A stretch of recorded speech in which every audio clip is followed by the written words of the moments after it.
창립 기념일 아주 귀한 교회 절기인데 아주 부족한 사람 불러주셔서 또 당일 세우셔서 제가 큰 은혜를 또 입게 되는 것 같습니다. 함께 나눈 말씀 역대상 4장 말씀은 새로운 나라가 시작을 하면서 새롭게 기록된 책입니다. 다 아시는 것처럼 이스라엘 민족의 역사 가운데 남유다가 다 멸망하고 바벨론으로 다 끌려간 다음에 70년이 지난 다음에 다시 예루살렘으로 돌아올 수 있는 기회를 얻어서 그때부터 독립된 나라는 아니지만 페르시아의 한 식민지로 그래도 약간 어떤 독립적인 정체성을 가지고 살아갈 수 있도록 성전도 짓고 성벽도 새로 짓고 민족을 다시 일으킬 수 있는 기회를 얻은 시기에 쓰여진 책이 역대기 상하입니다. 그래서 이미 앞에 있었던 열왕기에 있었던 역사를 다시 한번 또 시간이 지난 다음에 기록을 하고 정리를 하면서 우리가 왜 그런 어려움을 겪었는지 그리고 앞으로 어떤 나라의 미래를 이제 꿈꿔야 되는지에 대해서 정리한 책이죠. 그래서 그랬는지 역대상 처음 몇 장은 자신들의 근원이 어디에서부터 왔는지를 이제 시작해요. 하나님 아담부터 이제 쭉 이야기를 합니다. 그러다 보니까 족보가 쭉 나오고 족보는 다 아시는 것처럼 이름이 쭉 나열되잖아요. 전 세계에서 크리스찬들이 가장 사랑하는 책이 그 성경 중에서 가장 사랑하는 책이 창세기하고 마태복음이랍니다. 이 말은 거꾸로 말하면 창세기 마태복음 다음을 못 읽었다는 얘기, 계속 그 자리에서 돌고 그런다는 얘기가 되겠죠. 마태복음 처음에는 족보가 나와요. 쭉 긴 이야기들이. 족보는 다 좀 약간 지루하고 낯선 이름들이 가득합니다. 코로나 때문에 저희 집에서도 가정 예배를 자주 드리는데 제가 느헤미야를 읽으면서 중간에 기록에 이민 기록에 대해 쭉 나온 대목을 읽으니까 저희 막내 아이가 하는 이야기가 아빠 무슨 이름이 이렇게 이상해요 그러더라고요. 그래서 이스라엘 사람들 이름이라서 낯설어서 그래. 근데 발음이 좀 어려워요. 뭐뭐니야, 뭐뭐야 이런 게 많이 나오는데 이거는 그 사람들의 신앙심이 강해서 여호와의 이름을 자기 이름 끝에다가 집어넣어서 무슨 야가 이사야, 뭐 느헤미 야가 많다. 발음이 어렵다고 설명해 주니까 좀 알더라고요. 그런 족보가 지금 뭐 5장, 6장 뭐 넘어서 쭉 나오는 그 중간에 4장에 유다 자손의 자손들로 지금 역대기 이 당시에 뭐 이렇게 조상들 이런 사람들이 살았다라고 말하는 대목 중에 오늘 등장하는 이 구절이 나왔습니다. 근데 아주 좀 특이한 경우인데요. 보통 족보를 말하는 대목은 사람이 워낙 많고 이름이 많으니까 바빠요. 한 구절 안에 여러 사람 이름을 그냥 누구 하면서 지나가기가 대부분입니다. 그런데 오늘 읽은 이 구절에서는 한 사람에게 성경 구절 두 구절인데 제가 가지고 있는 책으로는 10줄이에요. 한 사람을 위해서 10줄을 할애해서 소개하고 있습니다. 아주 특이한 경우예요. 왜 이렇게 이 사람에게 많이 하지? 분명히 이유가 있을 텐데 무슨 이유 때문에 성경은 이렇게 이 사람 한 사람에게 이렇게 많은 분량을 할애해서 소개하는 걸까? 제가 관심이 좀 생기기 시작했습니다. 언젠가 이렇게 말씀 묵상하다가 이 구절이 제 마음에 좀 들어오더라고요. 사실 야베스의 기도는 워낙 유명한 구절이에요. 미국의 유명한 그 브루스 윌킨슨이라고 하는 목사님이 이 책도 내시고 그 책 낸 게 전 세계로 뭐 수백만 부가 팔려가지고 우리나라에서도 워낙 유명한 책으로 잘 팔렸던 책이고 미국과 영국의 네노라 하는 그 크리스찬 뮤지션들 치고 이 구절을 가지고 노래나 연주곡이나 어떤 테마를 안 만든 사람이 없을 만큼 엄청나게 유명한 구절입니다. 그래서 좀 지혜로운 설교자라면 이런 구절은 안 택하는 게 몸에 좋습니다. 근데 제가 어느 날 이 말씀을 보다가 이게 좀 내 얘기하는 것 같다 라는 마음이 들었어요. 그래서 그때 묵상하고 은혜 받은 내용을 오늘 잠깐 나눠보려고 합니다.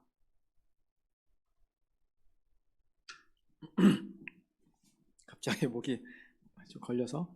네, 오늘 본문을 보니까 야베스는 이라고 시작합니다. 다른 구절하고 좀 다른 것들은 누구의 아들 누구, 누구의 아버지 누구, 뭐 이런 식으로 족보는 늘 시작해서 내가 어디서부터 왔고 누구에 속했는지를 이야기하는데, 그냥 밑도 끝도 없이 야베스는 하고 그냥 끝났어요. 다른 설명이 없어요. 이름 석자 떡 하나 그냥 들이밀고 등장했던 사람입니다. 이 정도면 대부분은 듣는 사람, 이때 이 역대기를 읽었던 많은 사람들은 그 사람하고 알만한 이름이 있는 사람인 거예요. 그 시대 아니면 그 이전에 아주 유명한 이름이었을 거예요. 그래서 그냥 야베스는, 유다의 자손 중에 야베스는 해도 통과되는 이름인 거죠. 벌써 좀 뭐가 좀 포스가 느껴지는 이름이에요. 그 뒤에 보니까 그의 형제보다 귀중한 자였다라고 얘기합니다. 귀중한 자였다라는 말은 지난 개역 성경에서는 유력한 자였다 이렇게 설명합니다. 유력한 자였다, 이 말의 원 뜻은 뭐냐면 부자들이 옷에 금붙이를 많이 붙이고 다녀서 무겁다 그런 뜻이래요. 얼마나 장식을 많이 하고 보석과 금붙이를 많이 했는지 무겁다라는 뜻이 요 뜻이라는 겁니다. 그러니까 그 말은 금붙이를 많이 하고 있을 만큼 자산이 많고 부자라는 거고요. 고대 사회에 죄송합니다. 부자는 그 공동체에 권력을 가진 사람이에요. 돈이 많고 권력을 가진 사람은 고대 사회에서 남들의 존경과 부러움을 사는 존재였을 것입니다. 그래서 개역 성경은 유력한 자, 지금 성경은 귀중한 자라고 이렇게 번역합니다. 이래서 두 절이나 할애해서 야베스를 소개를 하려고 하는구나. 그랬을까요? 저는 딱 그 느낌이 딱 들으니까 기분이 나빠졌어요. 여러분 중에도 그러신 분 계실 거예요. 사회에서는 내가 그런 줄 아는데 교회까지 와서 그래야 돼? 이런 생각 하잖아요. 성경에서도 일어나? 궁금해져서 성경을 좀 더 봐야 되겠네? 그리고 다시 읽어보기 시작했습니다. 근데 야베스는 하는 이 이름, 이게 조금 이상합니다. 야베스는 할 때는 여러분이나 저나 아무 느낌이 없잖아요. 뭐 그런가 보다 하고 그냥 듣는 이름이, 왜냐하면 우리 이름이 아니기 때문에 우리는 느낌이 없어요. 그런데 성경학자들의 연구에 의하면 이 야베스라는 소리를 고대 히브리 언어를 썼던 사람들이 들었을 때는 어떤 단어가 떠오르는데 그 단어의 뜻은 바로 뭐냐면 우리말로 바꾸면 고통, 고생, 역경, 고난, 이런 뜻을 가진 말이라는 거예요. 아니, 유력하고 귀중한 사람으로 소개되는 대단한 야베스라고 하는 이름 석자만 딱 드밀면 나올 만한 그런 포스를 가진 사람이 정작 이름은 고생, 고난, 역경, 고통, 좀 앞뒤가 안 맞아요. 보통 우리 크리스찬들은 아이를 낳으면 이름을 좀 잘 져주고 싶잖아요. 제가 아는 많은 분들은 아이의 이름에다가 자기의 믿음과 신앙의 소망을 담습니다. 그래서 교회 다니면 요셉이, 요한이, 은혜 이런 애들이 많아요. 뒤에다가 L자 붙이는 나엘이, 다엘이, 히엘이 뭐 이런 애도 굉장히 많고요. 얼마나 많은지 모릅니다. 오늘날 제가 뉴스 보다 보니까 JTBC 방송국의 어떤 기자, 여기자 하나는 이름이 에스더라고요. 제가 딱 보자마자 알았죠. 쟤네 부모님 교회 다니는구나. 그런 마음을 담아서 아이들의 이름을 짓습니다. 고대 유대인들은 자신들이 조상 중에 할아버지, 그 위에 할아버지 뭐 중에 자기들이 존경하고 유명했던 그 조상의 이름을 자기 아들한테 붙여준대요. 이게 관습이 이제 기독교가 성경이 들어간 유럽과 미국은 지금도 그렇게 이름을 많이 짓습니다. 우리나라의 유명한 그 대천덕 신부님은 루벤 아처 토레이인데 3세예요. 그 할아버지가 중국 선교사, 아버지는 평양 뭐 선교사, 그분도 한국에 선교사로 오신 분이에요. 그래서 이름이 다 똑같아요. 미국의 유명한 그 조지 부시 대통령, 아버지도 대통령, 아들도 대통령 됐던 그 공화당의 대통령도 아버지도 조지 부시, 아들도 조지 부시. 2세 이렇게 합니다. 우리나라에서는 뭐 안 믿는 분들 중에서는 자기 아이들의 좋은 이름 져주려고 점집에 가서 돈 주고 이름 받아오는 분도 계시잖아요. 그런데 이 유력한 사람, 존귀한 사람 이름이 야베스라니요. 고통, 고생, 역경, 고난이라니요. 좀 앞뒤가 안 맞네. 왜 이 사람은 이런 이름을 가지고 살았지? 다시 궁금해졌어요. 성경을 또 한 번 더 다시 보게 됩니다. 그러니까 그 밑에 그의 어머니가 이름하여 이르되 야베스라 하였으니 이렇게 나오네요. 아, 어머니가 이름을 지어주었구나. 여기서 또 이상한 게 또 있어요. 왜 어머니가 이름을 지어주었지? 요즘은 여성 상위 시대, 그쵸? 여성 상위 시대잖아요. 저희 집 보니까 여성 상위가 맞아요. 그래서 문제가 없는데 고대 수천 년 전에 유대인들, 우리나라만 해도 어머니가 이름 지어준 사람은 없어요. 다 아버지가, 할아버지가 이름을 지어주죠. 가부장적인 문화 안에서 살았기 때문에. 그런데 어머니가 이름을 지어주었다라는 말을 성경에 적어놓았다는 말은 모든 사람이 야베스 상황을 다 알고 있는 거예요. 이건 속일 수가 없는 거고 오히려 그냥 더 적어놔야 되는 이런 일인 거예요. 그리고 이렇게 적었을 때는 뭔가 부담이 있는 내용이에요. 나중에 누가라도 물어볼까 봐 그냥 적어놓는 거예요. 어머니가 이름을 지어주었어 이렇게. 이 말은 그 자리에, 아이가 태어난 그 자리에 아버지가 존재하지 않았다. 근데 멀리 출장 갔을까? 일찍 돌아가셨을까? 아니면 버림받았을까? 다 모르겠어요. 모르지만 분명한 것은 이 아이가 태어나는 그 자리에 아이를 받아주고 이 아이를 축복해주고 이름을 지어줄 아버지는 그 자리에 없었다. 그래서 어머니가 이름을 지어주었다라는 말이 되는 거죠. 지금도 여자 혼자 되셔서 아이를 키우고 가정을 이끄는 것은 쉬운 일은 아닙니다. 그런데 수천 년 전에 가부장적인 사회의 여자의 존재에 대해서 인격적으로 인정되지도 않는 그 시대에 여자 혼자서 자기 아이를 받고 아이의 이름을 내가 지어줘야 될 형편이라면 이 가정의 형편은 어땠을까? 가늠해보게 되죠. 여기에 또 찜찜한 게 또 하나 있었어요. 아까 말씀드린 야베스라는 이름을 어머니가 지어주었다고? 야베스? 왜 좋은 이름 다 놔두고, 아니 남편도 없는데 고생하면서 애를 낳았으면 이 아이에게 자기 소망과 어떤 뭘 담아가지고 정말 좋은 이름 해줬을 거 아니에요. 저희 선교사 하나는 저기 북방에서 일하고 있는데 가면 자기 이름을 가명을 써야 되니까 이름을 바꿨어요. 원씨예요. 원씨인데 뭐라고 이름을 바꿨냐면 이름이 원대한이에요.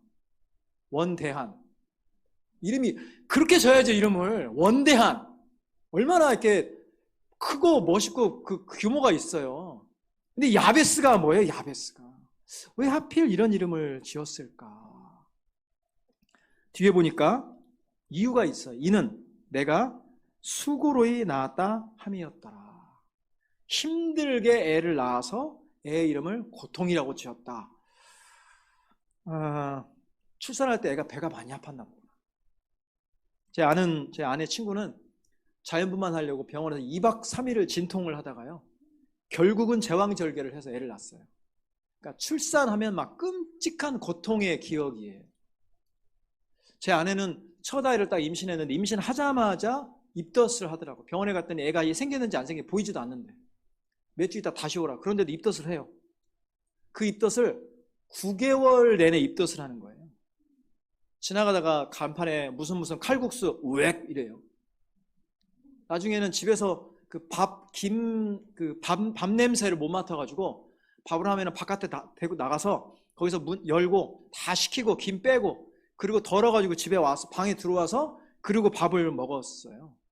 얼마나 힘들었는지 몰라. 그냥 아무것도 못 먹으니까 9개월 동안 몸이 그냥 쪽쪽쪽 말라가지고 그냥 아주 작은 몸이 될 정도로 힘들게 9개월 동안 입덧을 해요. 제 아내 하는 이야기가, 여보, 애는 어떻게 낳아보겠는데 입덧은 무서워서 내가 아기를 못 갖겠다 그러더라고요.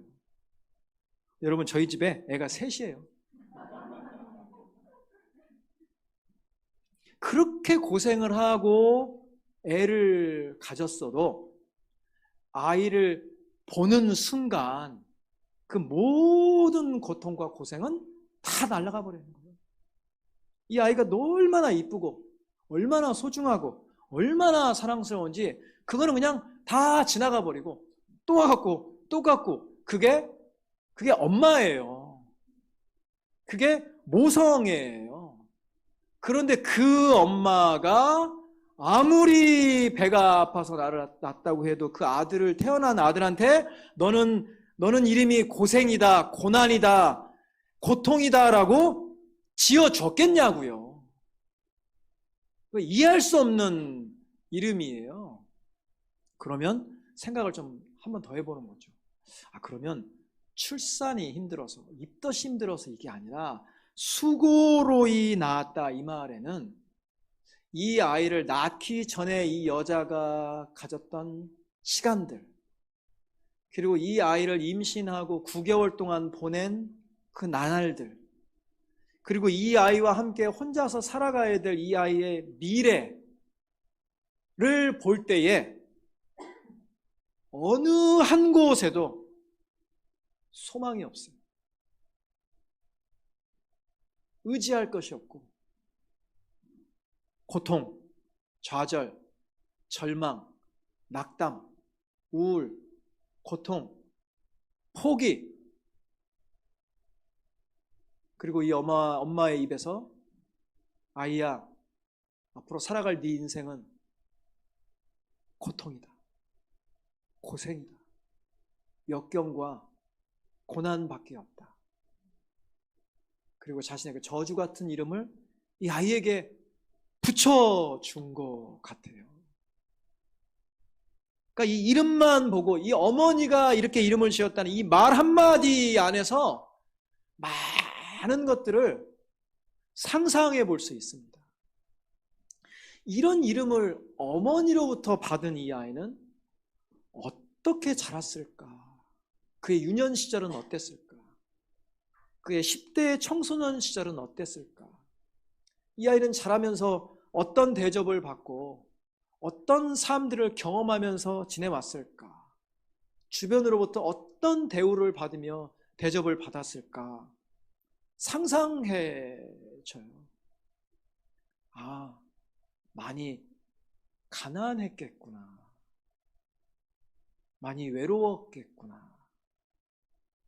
고대 사회에서 아버지 없이, 이 말은 등 비빌 데 없이 혼자서 살아가야 되는, 우리 시쳇말로 맨 땅에 헤딩하는, 그리고 주변으로부터, 어머니로부터 자기 인생에 대해서 후회스럽고 힘들어하는 그 신음의 소리를 들으면서 자랐겠구나.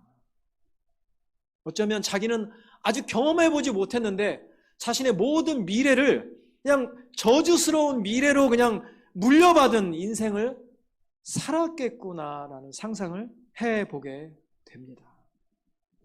그럼 이 얘기하려고 성경이 2절이나 10줄이나 할애해서 지금 이렇게 한 걸까요? 그런데 다시 보니까 처음 시작할 때 뭐라고 그랬어요? 야베스는 야베스는 그의 형제보다 귀중한 사람이었다라고 시작했잖아요.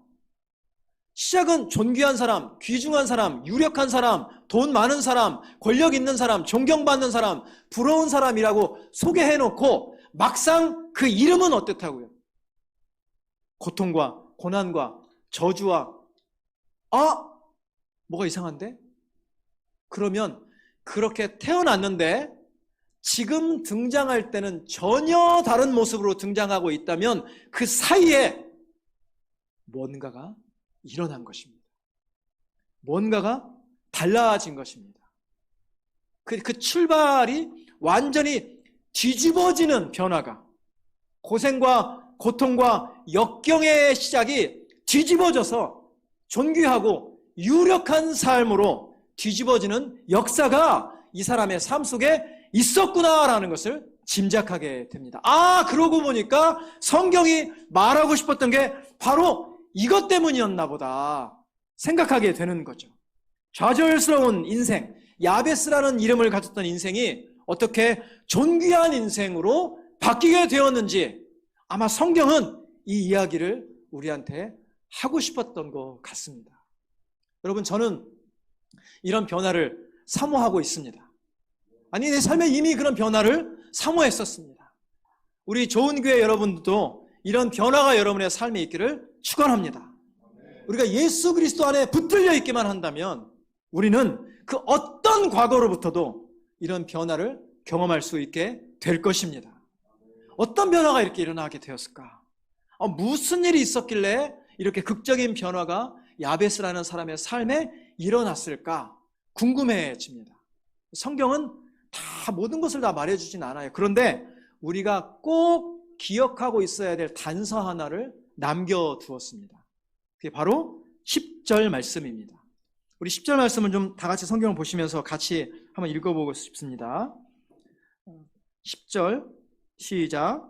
야베스가 이스라엘 하나님께 아뢰어 이르되 주께서 내게 복을 주시려거든 나의 지역을 넓히시고 주의 손으로 나를 도우사 나로 환난을 벗어나 내게 근심이 없게 하옵소서 하였더니 하나님이 허락하셨더라. 아멘. 10절 말씀에 야베스가 이스라엘 하나님께 아뢰어라고 했어요. 이스라엘 하나님, 여호와 하나님께 아뢰어라고 얘기했습니다. 아뢰어라는 말은 그 히브리 원어의 뜻이 뭔가 봤더니 소리를 내서 이름을 불러서 얼굴을 내게 돌리게 만들었다 이 말이에요. 군대에서 누구누구 하면은 예 하고 딱 이렇게 뭐 이렇게 복창하면서 자기 신분을 밝게 군인이 응답하잖아요. 그렇게 불러내는다는 그 뜻이에요. 그냥 속으로 이러면 좋겠어. 나한테 뭐가 좀 풀렸으면 좋겠어라고 원하기만 한 게 아니고 직접 내가 소리를 내서 하나님의 이름을 불러서 하나님의 얼굴이 나를 향하도록 불러냈다는 말씀이에요. 오늘 제가 오래전에 방송에서 다큐멘터리 하나 본 기억이 있는데 심리 실험을 하는 장면이었습니다. 똑같은 장면 두 개가 벌어지는데 첫 장면에서 길을 가다가 자동차 앞에 여자가 푹 쓰러져요. 지나가는 사람들이 이러고 이렇게 봐요. 그런데 대부분의 사람들은 그냥 다 지나갔어요. 그런데 그 다음 장면 바뀌었어요. 다른 시간대에 다른 사람들이 지나가는데 여자가 또 푹 쓰러졌어요. 사람들이 하면서 지나가는데 이 여자가 거기 무슨 옷 입은 아저씨 이렇게 불렀어요. 그러니까 그 아저씨가 쭈르르니 가더니 그 여자를 일으키고 도와주고 해결해주고 그러고 가는 거예요. 근데 그 사람들이 지나간 저 끝에 PD가 서가지고 사람들한테 물어봅니다. 앞장면에서 그냥 지나갔던 사람들한테 그 여자가 쓰러진 거 보셨나요? 네, 봤어요. 근데 왜 안 도와주시고 그냥 가셨어요? 쓰러졌구나, 도와줘야 되겠다고 생각했는데 누가 도와주겠지, 나는 아니겠지 이러면서 그냥 지나갔다는 거예요. 누군가 도와주겠지 이러면서. 그걸 알고 있었는데도. 두 번째 장면에서 도와줬던 그 아저씨를 불러가지고 당신은 왜 가서 도와줬습니까? 그랬더니 자기도 쓰러졌네, 누가 도와주겠지 하고 지나가려고 하는데 누구를 부르는데 나를 불렀구나 인지한 거죠. 나를 불렀네라는 것을 알았는 데는, 안 다음에는 그냥 갈 수가 없었다고. 자기도 모르게 가서 도와주고 해결하고 그냥 왔었다고. 특별한 게 아는 사람도 아닌데. 그 실험한 것을 제가 본 적이 있습니다. 지나가는 사람도 부르지 않으면 누가 도와주겠지 이러면서 지나가는 거예요. 그런데 당신 나 도와줘 라고 부르면 지나갈 수 없다는 말이에요. 그걸 어떻게 그냥 놓고 지나가겠어요. 야베스도 자기 인생에서 어느 시점에 도달했을 때 소리 지르기 시작했습니다. 하나님의 이름을 부르기 시작했습니다. 저는 좀 가난하고 어려운 집에서 자랐습니다. 혼자서 먼저 예수님 믿어서 나중에 교회를 열심히 다니니까 집에서 핍박도 많이 받고 뭐 이렇게 지냈어요. 제 환경이 조금 복잡한, 다 설명드릴 수 없는 좀 불우한 환경 속에 있다 보니까 고등학교 때 교회를 다니면서도 신앙적으로 갈등도 많이 하고 집에서는 너무 다른 신앙 이해해 줄 수 없는 집안과 가난하고 어려운 상황 속에서 혼자서 그냥 좀 죽고 싶었던 생각을 할 때가 간혹 많이 있었어요.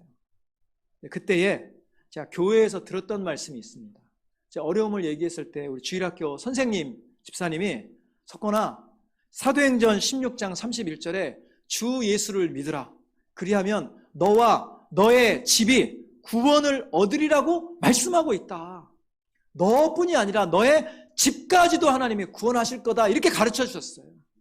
그 말씀을 받고 제가 그 다음부터는 새벽마다 교회 가서 이 말씀 붙들고 소리를 질러댔습니다. 하나님, 너와 내 집이 구원을 얻겠다고 하시지 않으셨습니까? 나와 내 집을 구원해 주십시오. 소리를 내서 하나님의 이름을 부르면서 나의 삶의 한복판으로 하나님을 초청했었습니다. 저는 오늘 창립 5주년 맞은 우리 좋은 교회 성도님들에게도 동일한 도전 드리고 싶습니다. 소리를 내서 하나님의 이름을 부르고 그분의 얼굴을 나를 향하게 해서 나의 삶의 한복판에 하나님을 초청하는 그 기도의 은혜를, 기도의 체험을 경험하는 여러분 되시기를 부탁합니다. 어떻게 기도했을까요? 하나님을 불러서 그 다음에 보니까 나의 지역을 넓히시고 주의 손으로 나를 도와주십시오라고 기도합니다. 지역을 넓혀주세요라고 하니 지역이란 말은 지난 개역성경에는 지경을 넓혀주세요 이렇게 되어 있어요. 지경이라는 말은 땅의 경계예요. 땅의 경계인 줄 알았는데 이 원어의 뜻은 텐트 자락 끝자락이 있는 경계를 넓혀달라 그 말이에요. 유목민이니까 목동이 그 양 데리고 광야에 나가서 잠잘 때 자기 텐트를 치고 자잖아요. 그 텐트의 끝자락을 조금 더 넓게 칠 수 있게 해달라는 뜻이에요. 무슨 원대한 꿈, 대단한 꿈, 무슨 나라를 구하는 비전 이런 기도가 아니에요. 그저 내가 발 뻗고 자는 이 말하자면 우리나라 말로 단칸방 이런 거겠죠. 그냥 그 소형 아파트 이런 그냥 작은 집 조금 넓혀주세요 라는 그런 기도예요. 생계형 기도일 뿐이에요. 여러분, 우리가 때로 작은 기도를 부끄러워할 때가 있습니다. 여러분, 작은 기도를 부끄러워하실 필요 없습니다. 예수님도 자기 제자들에게 일용할 양식을 위해서 기도하라고 가르치셨습니다. 지경을 넓혀달라? 나의 그 텐트 칠 자락을 조금 더 넓혀달라? 이게 무슨 뜻일까요? 저는 가난한 집에서 자랐다고 말씀드렸어요. 제가 가난을 좀 자랑하려고 그러는데 공부를 열심히 안 했어요. 왜냐하면 어차피 공부를 해도 나는 서울에 대학을 못 가요. 실제로 제 친구들은 다 서울로 대학 가는데 저는 그냥 지방에서 대학을 다녔어요. 14살 때 중학교 1학년, 2학년 때 제가 딱 정했어요. 나는 우리 지방의 국립대 영어과에 가서 영어 선생님이 된다. 끝! 더 이상 어떤 꿈도 꾸지 않았어요. 대학교 4학년 졸업할 때까지 저는 한 번도 그 다른 꿈을 꾼 적이 없고 그냥 그 상태로 그냥 쭉 지냈어요. 중학교 1학년, 2학년 14살짜리가 그런 결정을 했다는 걸 한번 생각해 보세요. 더 이상 더 큰 꿈을 꿀 필요가 없어졌어요. 그냥 나에게는 그런 꿈이 필요가 없으니까. 안 되는 걸 내가 아는데 뭐하러 그런 꿈을 꿔요? 공부를 뭐하러 하겠어요? 초등학교 딱 졸업하고나 제가 알았어요. 아, 이거 아니구나. 그리고 뭐 했냐면 중학교 때부터 저는 한 번도 졸업여행, 수학여행, 졸업 앨범 한 번도 구입하지 않았어요. 저는 대학교 나오고 대학교도 전공을 2개나 했어요. 대학원도 2개나 나왔어요. 지금도 박사하고 또 공부하고 있어요. 근데 한 번도 졸업 앨범 찍어본 적이 없어요. 저희 집에는 학사모 찍은 사진, 졸업 앨범 아무것도 없습니다. 증거가 없어요. 대학교 나왔는지도. 돈이 없으니까. 그게 다 몸에 배가지고 수년 전에 목사 한 수 봤는데 한 350명 그 안수받는 곳에 가가지고 저 혼자 와서 꽃다발 없이 안수받고 돌아가는 사람 저밖에 없었어요. 그냥 와서 안수받고 집에 가면 되지. 지금도 저희 아내가 그때 당신을 혼자 보낸 게 되게 미안하다고. 근데 저는 그게 몸에 배서 그게 편해요.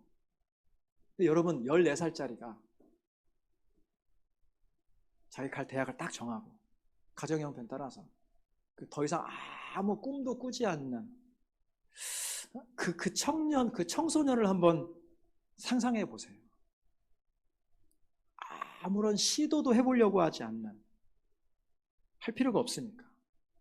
실제로 저는 자라서 대학교 이렇게 어른 돼서 클 때까지 외부 도시에 나가본 적도 없어요. 서울은 뭐하러 오겠어요? 돈만 쓰는데. 서울 갈 생각도 안 하고 가지도 않았어요. 제가 예선전 안에 대학 졸업하고 딱 예선전 훈련 받으러 갔는데 전도여행을 가야 된대요. 저는 무조건 국내 전도여행을 선택했어요. 왜냐하면 국내 전도여행을 가면 추가 비용을 내지 않아도 돼요. 그 앞에 강의 기간에 남은 돈으로 갈 때 차비만 주고 나머지는 거지 전도여행을 하는 거예요. 그러니까 돈 들일 필요 없으니까 저는 무조건 국내 전도여행 택했어요. 결혼했을 때요, 저는 제주도도 가지 않았어요. 외국 갈 생각도 안 했어요. 그냥 설악산으로 갔어요. 왜냐하면 설악산은 비행기 안 타도 되는 거예요. 아무것도 시도하지 않는, 주어진 삶에 안주하고 그 안에서 그냥 머물려고 하는 촌놈이죠. 그런 젊은이가 있다면 여러분 어떠시겠습니까? 그런데 그랬던 제가 예수님단 간사가 된 이후에 제 삶에 변화가 일어나기 시작했습니다. 여러분 웃으시겠지만 한 가지 예만 알려드릴까요? 비행기를 타기 시작했어요. 처음에는 제주 가는 국내선 비행기를 타요. 그 다음부터 태국, 말레이시아, 베트남, 일본, 그리고 인도, 호주, 뉴질랜드, 남태평양의 사모아, 아니 이제 더 멀리 제가 가본 것만 한번 얘기해 볼게요. 영국, 프랑스, 독일, 스웨덴, 폴란드, 이태리, 스위스, 스페인, 포르투갈, 모로코, 이집트, 터키, 미국, 멕시코, 그리고 지난 10년 동안은 매년 2달씩 외국에 나가서 외국의 선교사들과 한국 선교사들과 대상으로 사역하고 있습니다. 제가 예수님 본부에서 섬기는 동안 간사 친구들이 그런 얘기해요. 지금까지 있었던 다른 대표들보다 가장 국제활동을 제일 많이 하는 대표라. 어떻게 이렇게 되었을까요? 돈이 막 많아졌을까요? 아니요. 주님의 부르심을 받고 주님의 사역을 하다 보니 내게 없던 꿈이 생기고 내게 없던 소망이 생기고 비전이 생겼어요. 그러니까 내가 상상하지 못했던 부분까지 활동이 넓어지기 시작하고 지경이 넓어졌습니다. 내 힘으로 살고 내가 받은 것만으로 살아가던 삶에서 이제 주님과 함께하는 삶을 선택한 것, 단 한 가지 그 변화가 제 삶에 있었습니다. 어떤 과학자가 실험을 했어요. 유명한 실험이에요. 농어라고 하는 그 활동량이 많은 물고기를 넓은 수족관에 집어넣습니다. 넣고는 이렇게 막 수족관에서 물고기가 살아가게 하는데 어느 날 가운데다가 이렇게 투명한 벽을 딱 꽂아놨습니다. 처음에는 이 물고기가 아무 생각 없이 투명한 벽을 갖다 팍 받고는 앞이 많이 아픈 거예요, 몇 번. 그러고 나더니 다음부터는 이 벽 가까이 오면 돌아서 다시 돌아갑니다. 그 수족관의 절반만 사는 거예요. 어느 날 과학자가 이제 아무도 뭐 얘기하지 않죠. 그냥 이 벽을 빼내버렸어요. 이제 아무런 장벽이 없어졌어요. 그냥 그런 물고기가 이제부터는 그쪽을 넘어서 갈 것 같았는데 벽은 없어졌는데 이미 물고기는 익숙해져서 그 벽 근처만 오면 다시 돌아가는 거예요. 나머지 절반 그 좁은 데서 그냥 살기로 안주하고 더 이상 이 경계를 넘어가려고 하지 않았답니다. 제가 태국에 있을 때 코끼리 관광을 한번 한 적이 있어요. 그 집차만한 코끼리를 타고 이제 산을 막 이렇게 쫙 돌아가지고 오는 거예요. 바나나 하나 주는 걸로 이 아이를 움직일 수 있어요. 저는 호기심이 많아서 좀 이상해서 거기 있는 그 태국인에게 물어봤더니 선교사님이 통역을 해주더라고요. 어떻게 이렇게 코끼리를 훈련을 시켰길래 얘가 이렇게 말을 잘 듣냐 라고 물어봤더니 이 사람 하는 이야기가 이 집차만한 코끼리를 훈련시킨 게 아니고 이 코끼리가 어렸을 때, 애기였을 때 코끼리의 다리에 쇠로 된 쇠고랑을 탁 착고를 채워서 쇠사슬로 큰 나무에다가 묶어 놓는다는 거예요. 그럼 이 애기 코끼리가 막 어디든 다니고 싶어가지고 막 움직이는데 갈 때마다 다리가 꽉 걸리는 거죠. 여러 번 이걸 경험하고 나면 나는 갈 수 없구나 라고 결정한대요. 지금은 집채만한 코끼리가 되었는데도 어디든지 자유롭게 다니고 싶은 걸 포기하고 그저 바나나 하나 주는 대로 움직이는 그런 코끼리가 되어버렸다는 것입니다. 여러분, 우리 각자는 다 다른 상황 속에서 살아가고 있습니다. 그런데 모든 각자는 다 자신만의 테두리를 만들어 놓고 그 테두리 안에 갇혀서 살아가기도 합니다. 어떤 사람은 나는 머리가 나빠, 나는 운동을 못해, 나는 남들보다 빠르지 못해. 어떤 사람은 나는 남자야, 아니 나는 여자야, 나는 키가 커서, 나는 키가 작아서, 나는 말라서, 나는 통통해서, 우리 아버지가 부자가 아니어서, 뭐가 어때서, 다 이런 테두리를 우리가 살아가는 이 사회와 문화와 관계 속에서 우리를 정의하는 그 테두리를 만들어 놓고 그 안에 스스로 갇혀서 살아요.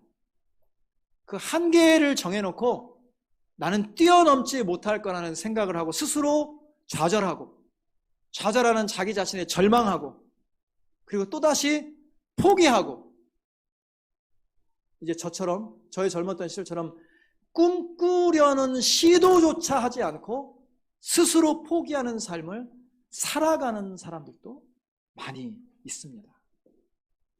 주님이 나와 함께 꿈꾸자라고 얘기해도 이런 사람은 아니요, 나는 못해요.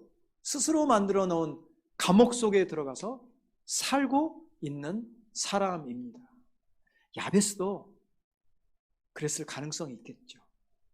그런데 오늘 성경 보니까 어느 날 이 야베스가 소리를 질러서 하나님을 불렀습니다. 그리고 뭐라고 기도했냐면 내 지경을 넓혀 주십시오. 주님의 손으로 나를 도와 주십시오. 이 한계, 더 이상 여기에 갇혀서 살 수 없습니다. 포기하면서 살지 않겠습니다. 나로 꿈꾸게 해 주십시오. 주님의 손이 나를 도와주시면 내가 이 한계를 뛰어넘겠습니다. 나는 포기하지 않겠습니다. 더 이상 이 감옥에 갇혀있지 않겠습니다.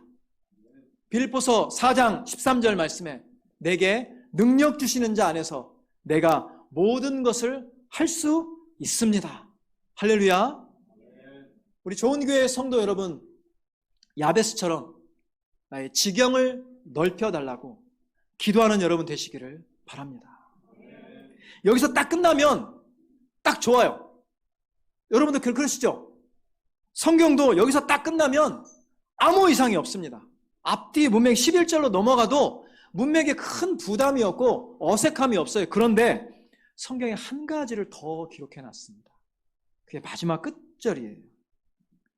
하나님이 그가 구하는 것을 허락하셨더라. 할렐루야. 마치 보너스 같은 구절이 하나 여기 들어 있습니다. 하나님이 야베스의 기도를 들어주셨대. 야베스의 기도에 하나님이 응답해 주셨대 라고 이 성경이 외치고 있는 것 같아요. 왜요? 왜 이걸 집어넣었을까? 이 역대기를 읽는 이스라엘 사람들이 처한 상황도 있었을 거예요. 처음에 말씀드렸죠? 남유다가 완전히 멸망하고 나라가 지도상에서 없어지고 바벨론에 끌려갔다가 페르시아 왕조로 바뀌면서 70년 만에 자기 땅으로 돌아와서 독립된 나라는 아니지만 그래도 어느 정도 자치가 허용된 그 공동체를 새로 만들기 시작했던 사람들이에요. 그들은 나라가 망하는 걸 경험했어요. 거대 제국, 세계 제국의 위력을 그들은 경험했던 사람들이에요. 그 사람들에게 자기 삶에서 스스로 해결할 수 없는 절망스러운 상황 속에 살았던 우리 조상 중에 야베스 있지? 그 사람도 하나님의 이름을 부르고 하나님의 도우심을 구하는 기도를 했더니 하나님이 허락하셨대 라고 성경에 외치고 있는 거예요. 지금 이스라엘의 형편, 나라를 잃어버리고 이렇게 왔다 갔다 하는 이런 형편, 그것 때문에 절망하지 마라. 스스로 작아져서 스스로 포기하고 원래 하나님의 이스라엘을 향한 축복과 그 계획이 다 사라진 것처럼 슬퍼하고 포기하지 마라. 이제 다시 기도하자. 하나님의 이름을 부르자. 우리 지경을 넓혀달라고 구하자. 하나님의 그 전능하신 손으로 우리를 도와달라고 우리 요청하자 라고 성경이 외치고 있습니다. 그리고 이야기하는 거예요. 그 기도에 하나님이 응답하신다. 그 기도를 허락하신다 라고 이 성경이 외치고 있습니다. 여러분, 이것은 하나님의 말씀입니다. 이것은 하나님이 우리에게 주신 선물입니다. 제가 2006년도에 안식년으로 외국에 나갔던 기억이 있어요. 1년 반 정도를 인도랑 뉴질랜드에 다녔는데 원래 뉴질랜드 갈 계획은 아니었는데 중간에 하나님이 인도하셔서 인도에서 6개월 지내고 뉴질랜드로 옮겨가게 됐어요. 여러 가지 상황인데 다 말씀드리기 기니까 간단하게 말씀드릴게요. 그 당시에 5 식구가 살아갔던 저의 개인 그 후원금은 100만 원이 안 되는 돈이에요. 제가 다 모아보니까 그 당시 한 60만 원 정도가 제가 갖고 있는 후원금이었어요. 그 돈을 가지고 인도에 가서 생활하고, 인도 가면 돈이 안 들 것 같죠? 그렇지 않습니다. 외국인은 돈이 많이 듭니다. 그리고 또 뉴질랜드로 또 가게 됐어요. 가자마자 거기에서 아내와 제가 어떤 과정에 들어가서 훈련을 받으니까 그 훈련받는 과정에 돈을 다 냈어요. 돈이 없어가지고 집에 돌아가고 왕복표를 끊어놓은 왕복표를 환불을 해가지고 그 돈을 다 내버렸어요. 통장에 남은 돈이 하나도 없는 상황이에요. 그 상태로 그냥 돈을 다 냈으니까 돈 좀 모자라는 거 있는데 모자란 거는 어떻게 나중에 또 하면 되고, 그러니까 베이스에서 있으면 베이스에서 밥을 주니까 한 3-4끼 나갈 생각은 그냥 베이스 밥만 먹고 있으면 되는 거예요. 그리고 훈련 받으면. 그리고 3개월 이제 버티는 거죠. 그 안에 3개월 동안 여러 일들이 막 벌어졌어요. 유럽 사람들, 백인들, 미국 사람들, 캐나다 사람들하고 막 지내다 보니까 이제 인종차별이 알게 모르게 그들의 몸에 배운 인종차별이 있고 뭐 이러고 있는데, 제 옆방에 있는 그 미국인 선교사는 말레이시아에서 왔는데 올 때부터 공항에서 큰 밴을 사가지고 거기다 애들을 태우고 들어오고요. 또 옆집에 있는 스위스에서 온 친구는 올 때부터 그 골프 클럽 한 채를 가지고 와요. 그래가지고 주말만 되면 건너편에 있는 골프장에 가면 우리나라 돈 한 2-3만 원이면 골프 이제 치거든요. 그러니까 뭐 날마다 치는 거예요. 건너편에 사는 캐나다 선교사는 주말만 되면 아이들 6명 다 데리고 막 아웃도어를 다니면서 캠프 다니고 뭐다 다 합니다. 주말에 그냥 저희 집에 있는 거는 저희밖에 없어요. 그 상황에서 이제 큰아이가 굉장히 큰 어려움을 많이 당하고 싶어요. 왕따를 당하고 어려운 상황에서 좀 깊은 어려움이 있었어요. 나중에는 그냥 가정이 그냥 완전히 그냥 깨지다시피 어려움 속에 기입해서 어느 날 그 아이를 제가 막 쥐어 패고 막 난리가 나고 막 다 같이 죽자 이럴 정도의 어떤 괴로움이 막 있는 시간에 다 끝내놓고 새벽 1시인가 됐을 때 그냥 제가 방바닥에 철퍽 주저앉아서 저희 아내한테, 야, 집에 가자. 이게 뭐 하는 짓이냐, 여기 와가지고. 못 살겠다. 집에 가자. 그러고 있는데 전에 퍼뜩 생각이 하나 들었어요. 중고차를 하나 사야 되겠다. 차를 사서 금요일날 오후부터 주일날 저녁까지 이 사람들 다 그냥 자유롭게 되니까 이 아이를 데리고 베이스를 빠져나가서 밖에, 거기는 그냥 돈 안 내도 소풍 다닐 때가 너무 많아요. 그냥 우리가 꽉 데리고 이 아이를 차에다 태우고 밖에 나가 이 아이를 2박 3일 동안만 꽉 안고만 있으면 나머지 시간은 또 이 아이가 어떻게든지 견뎌내겠다. 방법은 차를 사는 게 방법이겠다.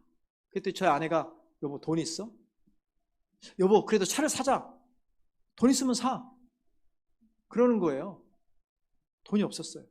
그 다음날 저하고 특별히 얘기하지 않았던 독일계 스위스 선교사가 저한테 오더니, 너 차 사고 싶지? 그러더라고요.